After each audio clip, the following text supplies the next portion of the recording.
Religion becomes dangerous not because humans search for meaning, but because belief is often treated as something that must never be examined. Once a belief declares itself sacred, it places itself above criticism. And anything that claims immunity from questioning gains power without accountability.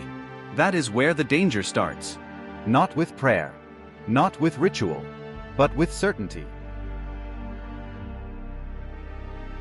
From an early age, religion teaches a subtle but powerful lesson: believing without evidence is virtuous. Doubt is framed as weakness. Questions are tolerated only until they approach the foundation. After that, they are labeled arrogance, temptation, or moral failure. This trains a specific mental posture. Instead of asking, "Is this true?" people are trained to ask, "Is this permitted to be questioned?" That shift matters. It rewires how decisions are made. When belief is praised for its intensity rather than its accuracy, the mind learns obedience instead of analysis. Logical contradictions are not resolved, they are defended. Moral problems are not examined, they are rationalized. And once this habit is formed, it spreads. A person who accepts religious claims without evidence is more likely to accept political slogans, social myths, and charismatic leaders the same way. The brain doesn't compartmentalize stupidity. It generalizes it. A society trained in faith over reason does not become spiritual. It becomes easy to manipulate. Most religions insist their moral codes are timeless and perfect. That sounds noble until you examine history honestly. Slavery was justified through scripture. Caste systems were sanctified. Women were treated as property. Violence was glorified. These weren't fringe interpretations. They were mainstream, defended by scholars and priests of their time. These practices didn't end because religion corrected itself. They ended because humans challenged religious authority using reason, empathy, and lived experience. When morality is locked inside ancient texts, progress becomes heresy. Ethical growth is framed as corruption. Reformers are treated as threats. A moral system that cannot evolve without resistance will always lag behind human reality. And when morality lags, it causes harm while insisting it is righteous. That's not morality. That's stagnation with divine branding. Religion does not merely describe reality. It categorizes people. Believer and non-believer. Pure and impure. Saved and damned. Once these categories exist, equal humanity erodes. Compassion becomes conditional. Suffering is interpreted through doctrine rather than empathy. If someone outside the group suffers, it is fate. If someone inside the group suffers, it is a test. Either way, responsibility dissolves. This division doesn't always lead to violence, but it always lays the groundwork for it. You don't need hatred to justify cruelty. You only need certainty that the other side deserves what happens to them. History repeatedly shows that the most dangerous people are not those who hate, but those who are convinced they are morally superior by divine approval. Many religions rely on fear as a stabilizing force. Fear of punishment. Fear of hell.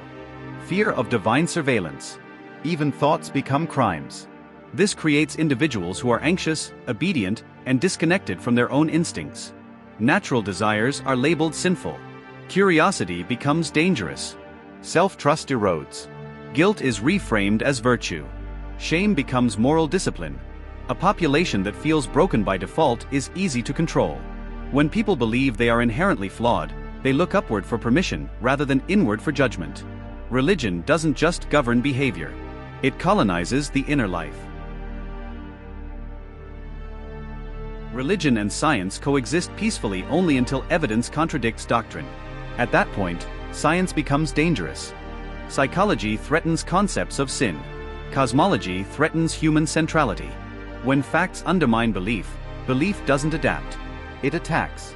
Evidence is dismissed. Experts are discredited. Reality is reframed as conspiracy. This isn't accidental. A belief system that claims divine perfection cannot afford correction. Admitting error would collapse authority. So truth becomes negotiable, and ignorance becomes loyalty. Religion excels at explaining suffering. That's part of its appeal. But explanation often replaces action. Poverty becomes destiny. Oppression becomes karma. Abuse becomes a test. These narratives don't empower the suffering. They pacify them. When injustice is framed as divine will, resistance looks immoral. When pain is sanctified, change becomes rebellion. Religion doesn't always create injustice, but it frequently teaches people to endure it quietly. Religious authority is dangerous because it claims access to something beyond verification. When leaders speak for God, questioning them becomes sacrilege.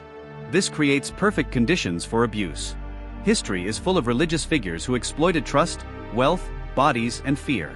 And the system protected them, because exposing them would threaten belief itself. Power without accountability doesn't attract the best people. It attracts the most confident liars.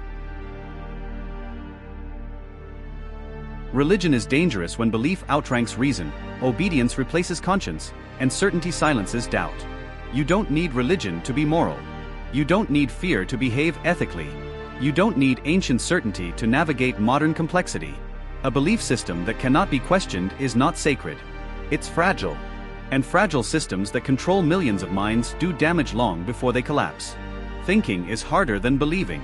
That's exactly why it matters.